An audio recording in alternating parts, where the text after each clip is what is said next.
बिस्मिल्लाहिर्रहमानिर्रहीम। अस्सलाम वालेकुम फ्रेंड्स, एक और वीडियो के साथ खुशामदीद।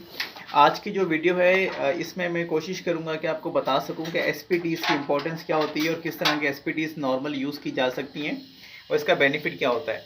देखें, सबसे पहले तो ये बता दूं कि सर्च दो तरह के होते हैं। एक डीसी सर्च होता है जो कि आसमानी बिजली जब चमकती है तब सोलर साइड से जनरेट होता है, और एक होता है एसी सर्च।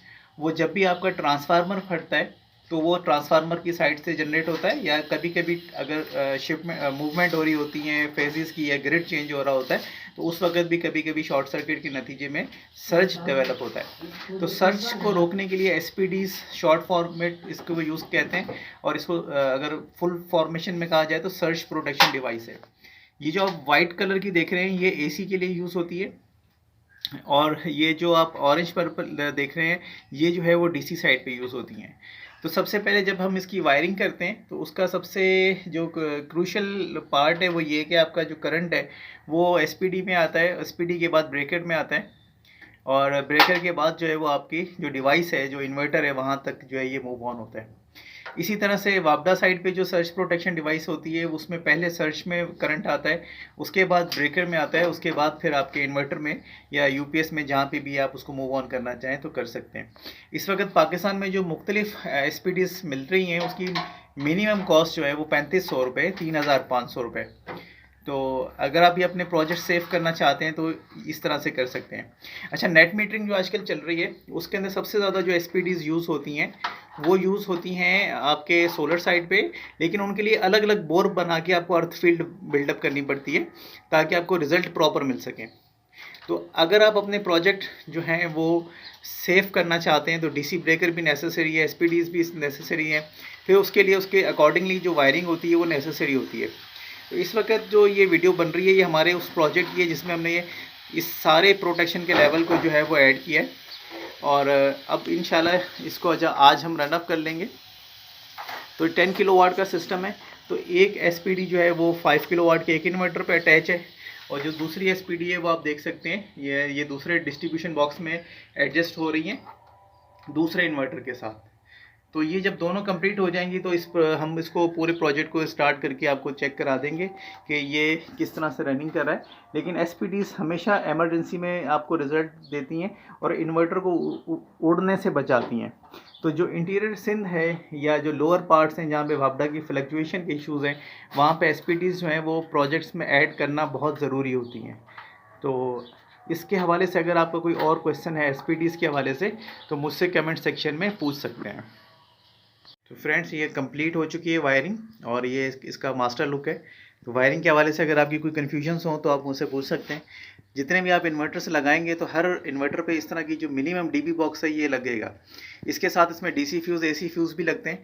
तो जब वो आप ऑन ग्रिड सिस्टम की तरफ जाएंगे तो इस तरह की सिक्योरिटी लेवल्स और बढ़ जाएंगी। तो जब भी अपना प्रोजेक्ट डिज़ाइन करवाएं वायरिंग के हिसाब से एक्सपर्ट टेक्नीशियन को बुलवाएं जो आपका मसला हल करे। वायरिंग जो है वो आपकी कम से कम 6 mm, जिसे 744 कहते हैं, सोलर साइड पे भी जो है 6 mm ही यूज़ होती हैं, और अगर जो आजकल लेटेस्ट इन्वर्टर्स आ रहे हैं उसमें 6 mm to 10 mm केबल्स जो है वो नेसेसरी हैं। इसी तरह से बैटरी साइड पे जो केबल्स यूज़ होती हैं मिनिमम जो है वो 16 mm है, फिर 25 mm है, फिर 35 mm। तो इस तरह की केबल्स जो हैं वो यूज़ होती हैं। सो फ्रेंड्स, ये हमारे प्रोजेक्ट का जो है वो फाइनल व्यू है, और अल्हम्दुलिल्लाह हमने ये पूरा 10 किलोवाट जो हमारा ये थर्ड वीडियो बन रही है तो ये कंप्लीट हो चुका है। तो इसके अंदर मैं सब चीज़ें एक्सप्लेन कर चुका हूँ, लेकिन जो न्यू फॉलोअर्स हैं, जो न्यू सब्सक्राइबर्स हैं, उनके लिए बताता चलूँ कि इसमें 300 AH का बैटरी बैंक हमने यूज़ किया है। 1 किलोवाट का लोड, या अगर इसमें 3 किलोवाट का लोड रन करना चाहें तो फॉर 4 आवर्स जो है ये बैकअप इनको देगा बैटरी बैंक। और ब्रेकर्स वगैरह हर चीज़ हमने सिक्योरिटीज़ डाल दी है, आपने स्टार्टिंग में चेक कर लिया है। तो अब इस इन्वर्टर्स के बारे में बता दूं कि ये फर्स्ट जनरेशन थी सोलर इन्वर्टर्स की, जो कि MPPT बेस्ड इन्वर्टर्स जब पाकिस्तान में इंट्रोड्यूस हुए थे तो तकरीबन 3 साल 3.5 साल पुराने ये इन्वर्टर्स हैं। कुछ इश्यूज़ हैं इनके साथ जो मैं आपको इसमें एक्सप्लेन कर दूं कि अभी ये दोनों इन्वर्टर जो हैं वो पैरेलल फंक्शन कर रहे हैं। पैरेलल में ये होता है कि इन्वर्टर जब हम 10 किलोवाट का सिस्टम प्लेस करते हैं, बनाते हैं, तो उसमें ये होता है कि जब अगर आपका लोड चल रहा है सपोज़ के 2 किलोवाट का, तो वो लोड ऑटोमेटिकली दोनों इन्वर्टर्स पे डिवाइड हो जाएगा। इसी तरह से अगर आपका लोड बढ़ता जाएगा तो दोनों इन्वर्टर उसको इक्वल शेयरिंग करते जाएंगे, तो जिससे आपका लोड बैलेंस होकर चलता है। और बैटरीज पे भी साइमल्टेनियसली दोनों इन्वर्टर चार्जिंग दे रहे होते हैं, तो इसलिए चार्जिंग आपने कंट्रोल रखनी होती है। और इसमें हमने मैक्सिमम चार्जिंग 40 एम्पेयर जो है सोलर से सेट की है, वापडा से 30 एम्पेयर सेट की है, दोनों इन्वर्टर्स पे सेपरेट। अब मैं आपको थोड़ा सा अगर दिखा दूँ कि इस वक्त स्क्रीन हमें क्या दिखा रही है, तो इस वक्त हमें ये बाईपास शो कर रही है बिजली कि जो सोलर है वो सिर्फ बैटरी चार्ज कर रहा है और वापडा जो है वो बाईपास होकर लोड चला रही है। ऐसा क्यों है? सबसे पहले आप पूछेंगे यार ये क्यों हो रहा है, तो उसका रीज़न मैं आपको वैलिड लॉजिक जो है वो इंशाल्लाह भी देता हूँ। तो मैं आपको दिखा दूँ कि इस वक्त सिनेरियो क्या है। वापडा इसमें इन है, सोलर से 120 वोल्ट जो है वो हमें पीवी से मिल रहे हैं। इसमें रिफ्लेक्शन ज़्यादा है, तो 1 एम्पेयर पे बैटरी चार्ज हो रही है, इट मीन्स बैटरी कंप्लीट है हमारी। सोलर हमें 95 वाट दे रहा है। और ये ऐसा क्यों हुआ है मैं आपको बता दूं कि हमारा अगर जो रनिंग लोड है वो हमारा चला गया है 2.93 किलोवाट।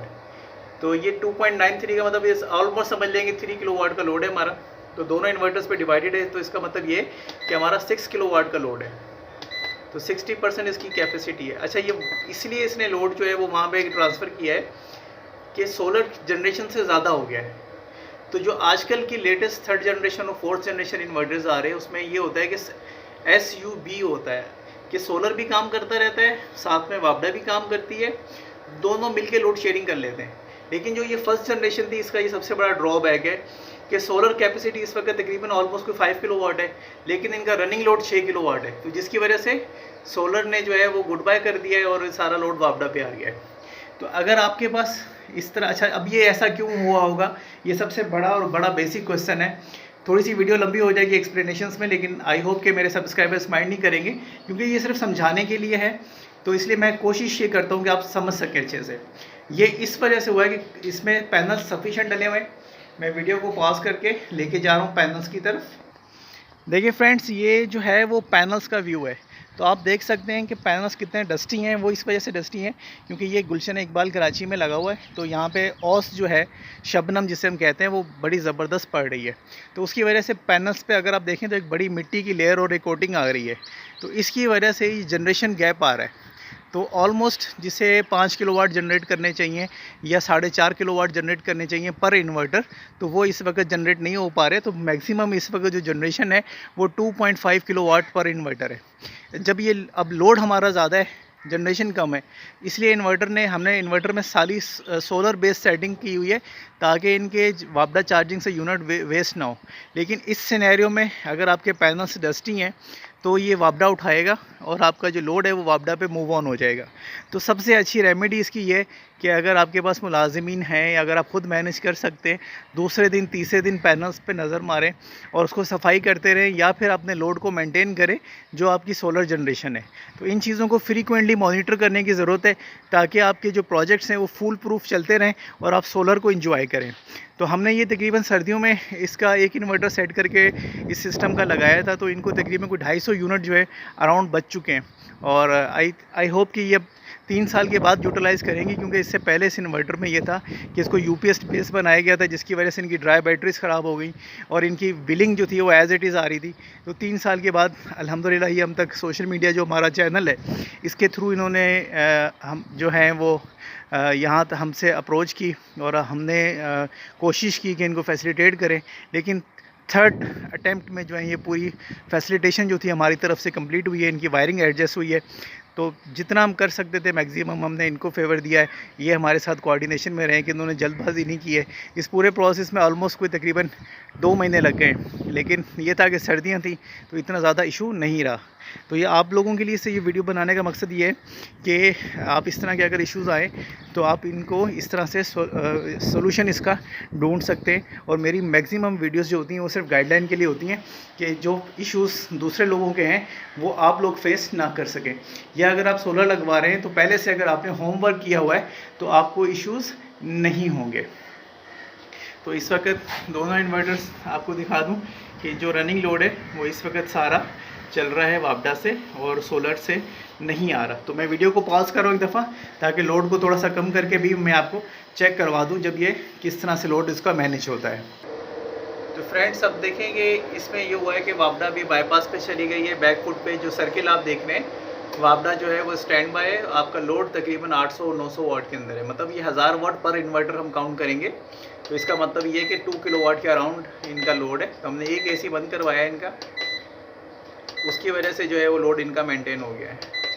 लेकिन ये जैसे ही लोड इनका बढ़ेगा, सोलर प्रोडक्शन जो हो रही है उससे जैसे ज़्यादा लोड जाएगा, तो ये दोबारा जो है वो वापडा पे मूव ऑन हो जाएगी, क्योंकि इसमें SUB रियल टाइम शेयरिंग नहीं है। फर्स्ट जनरेशन थी ये MPPT इन्वर्टर्स की, तो इस तरह के इश्यूज़ जो हैं वो सिर्फ सफाई से हल हो सकते हैं। आई होप कि आपको ये वीडियो इन्फॉर्मेटिव भी लगी होगी और आपको गाइडलाइन भी मिलेगी फ्यूचर प्रोजेक्ट्स के लिए। तो आप अपने कमेंट्स से, अपने फीडबैक से जो है मुझे कमेंट्स में बता सकते हैं। Thank you so much friends.